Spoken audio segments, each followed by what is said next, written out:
Hello students, welcome back to simply commerce academy. कैसे हैं आप सब? खैरियत से हैं? बच्चों, आज का जो हमारा टॉपिक है वो है general ledger and trial balance. लेकिन आपको पता है कि किसी भी टॉपिक को शुरू करने से पहले हम आपको सबसे पहले उस टॉपिक का ऑब्जेक्टिव, उसका पर्पस, उस टॉपिक से रिलेटेड कितने फॉर्मेट्स हो सकते हैं, उस टॉपिक के अंदर जो चीज़ें हम कवर करने जा रहे हैं उसकी टाइप्स कितनी हैं, पहले हम वो समझाते हैं। फिर एज यूजुअल प्रैक्टिस फिर हम उस टॉपिक की तरफ आते हैं।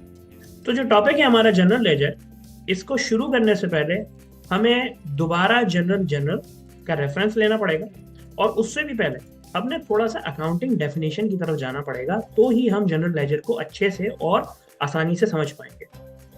तो जनरल लेजर को शुरू करने से पहले अगर आप एक दफ़ा हमारी अकाउंटिंग की डेफिनेशन की तरफ आए, तो सर डेफिनेशन में हमने एक चीज़ पढ़ी थी, accounting is a system of recording, classifying and summarising. अब यहाँ पे जो ये वर्ड है ना समराइजिंग, मैंने इसको हाईलाइट किया हुआ है। इसको हाईलाइट करने का मकसद ये है बच्चों, हमने अब तक अकाउंटिंग के अंदर क्या क्या किया। हमने जनरल जर्नल को समझा है, जहाँ पे हमने क्या करा, हमने एक अकाउंटिंग सिस्टम को फॉलो करते हुए तमाम ट्रांजैक्शंस रिकॉर्ड किया और उनको क्लासिफाई।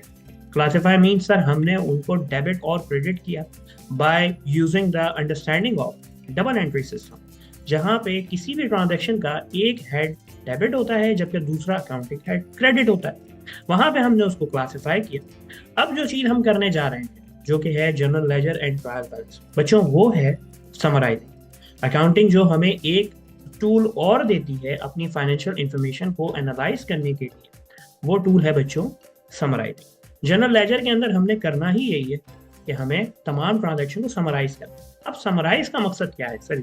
देखें, यहाँ पे समराइज का मकसद ये है बच्चों, देखो ये एक क्वेश्चन है और ये जो क्वेश्चन है ये है 2013 प्राइवेट का। मैंने किया ये कि इस क्वेश्चन को थोड़ा सा मॉडिफाई किया ताकि मैं आपको लेजर को अच्छे से समझा सकूं और फिर हम एक्चुअल क्वेश्चन की तरफ भी आएंगे। उस क्वेश्चन के अंदर आपको कुछ ट्रांजेक्शन दिखे, हमने उस ट्रांजेक्शन की मदद से ये जनरल बनाया, आपकी स्क्रीन पे मौजूद है। अभी आप इस साइड को मत देखिएगा, ठीक है? अभी आपका फोकस सिर्फ और सिर्फ इस जनरल की तरफ होना चाहिए। मैंने उस क्वेश्चन में दी हुई ट्रांजैक्शन को देखते हुए एक जनरल बनाया। अब लेजर जब हम बनाते हैं ना, तो बेसिकली लेजर का अल्टीमेट पर्पस ये होता है कि अगर मैंने इस पूरे जनरल के अंदर परचेज की ट्रांजैक्शन करी है, तो कितनी परचेज की ट्रांजैक्शंस टोटल में डेबिट है और क्रेडिट।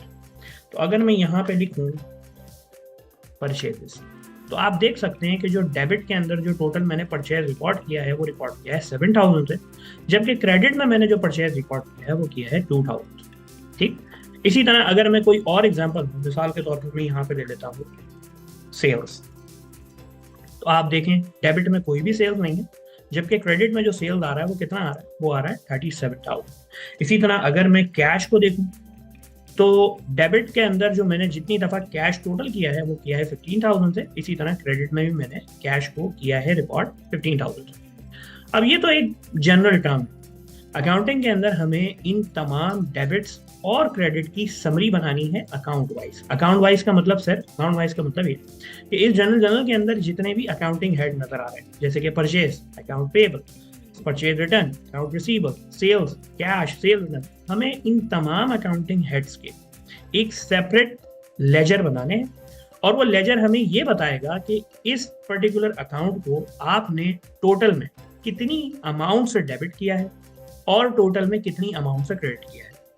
और अगर इन दोनों में कोई डिफरेंस आता है तो उस डिफरेंस को हमने कैसे ट्रीट करना है, हमें ये सब सीखना है अपने लेजर के अंदर। इट मीन्स सर, लेजर को बनाने के लिए, लेजर को समझने के लिए हमारी जनरल की अंडरस्टैंडिंग का अच्छा होना, बल्कि अच्छा नहीं बहुत अच्छा होना जरूरी।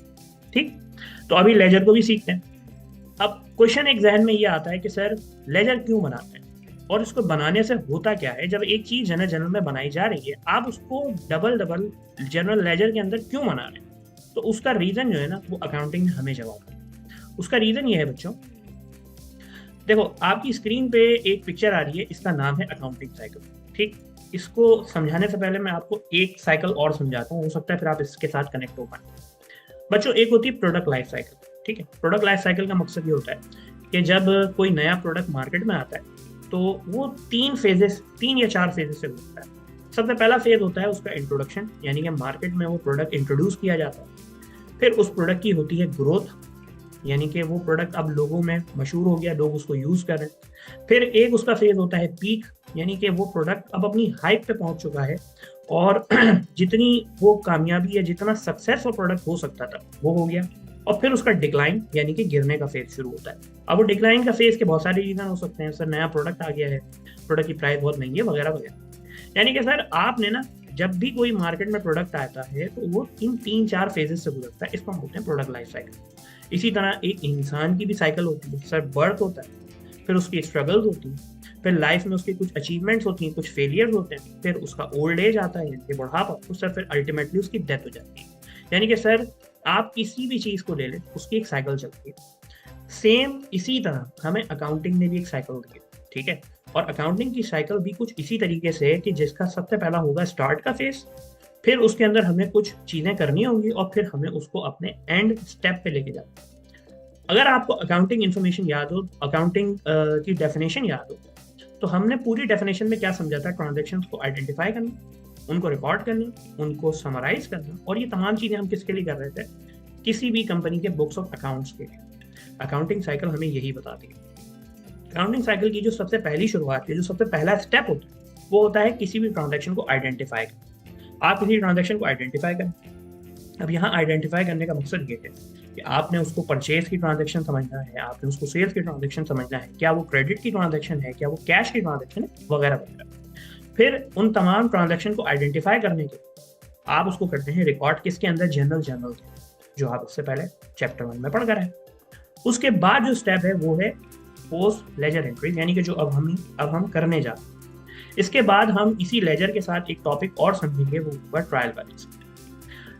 ट्रायल बैलेंस के बाद कुछ एडजस्टिंग एंट्रीज होती हैं, एडजस्टेड ट्रायल बैलेंस से financial statement, close your books, ये सब चीज़। अच्छा, ये आगे के स्टेप 5 से लेके स्टेप 8 तक ये आप सीखेंगे अकाउंटिंग के लास्ट चैप्टर फाइनेंशियल स्टेटमेंट के अंदर। अब यहाँ जो चीज़ नोट करने वाली है वो ये है कि आपको अकाउंटिंग साइकिल को कंप्लीट करना, आपने जर्नल के बाद इन तमाम ट्रांजैक्शंस को लेजर में पोस्ट करना है। जो हम करेंगे अभी प्रैक्टिस, वो लेजर पोस्टिंग कहलाती है। उसको हमें पोस्ट करना है लेजर के अंदर, फिर हमें उसकी मदद से एक ट्रायल बैलेंस। अब ये ट्रायल बैलेंस बनने के बाद होता ये है कि हमें अपनी अकाउंटिंग साइकिल को कंप्लीट करना होता है, यानी कि हमें अपनी बुक्स को क्लोज करना होता है और बिजनेस ओनर को या बिजनेस के जो स्टेक होल्डर्स हैं उनको ये बताना है कि पूरा साल अकाउंटिंग करने के बाद बिजनेस को प्रॉफिट हुआ है या लॉस हुआ है, और इसके अलावा कंपनी के पास कितना पैसा मौजूद है, कितना पैसा उन्हें दूसरों से लेना है और कितना पैसा दूसरों को देना है। यानी कि मैं यहाँ बात कर रहा हूँ अकाउंट रिसीवेबल और अकाउंट पेबल की। इसी तरह फिर कंपनी ने कितना पैसा बिजनेस में इंजेक्ट किया हुआ, यानी कि बिजनेस में ऑनर का कितना इन्वेस्टमेंट है, कितना शेयर है, यानी कि शेयर होल्डर इक्विटी की बात हो रही है, ऑनर इक्विटी की बात हो रही है। इसी तरह बिजनेस के अंदर बाहर वालों का शेयर कितना है, यानी कि आउटसाइडर क्लेम। याद है ऑनर्स क्लेम और आउटसाइडर क्लेम, ये हमने इक्विटी में समझा था। तो आप जितनी भी जनरल कर रहे होते हैं, इसको लेजर में पोस्ट करने के बाद हमें इसकी एक समराइज फॉर्म के अंदर एक ट्रायल बैलेंस बनाना होता है, जिसकी मदद से हम कंपनी की अकाउंटिंग साइकिल को कंप्लीट करते हैं। और अकाउंटिंग साइकिल का लास्ट जो स्टेप होता है बच्चों, वो होता है फाइनेंशियल स्टेटमेंट, और फिर उसके बाद हम अपनी बुक्स को क्लोज करते हैं, फिर नए साल की अकाउंटिंग करते हैं।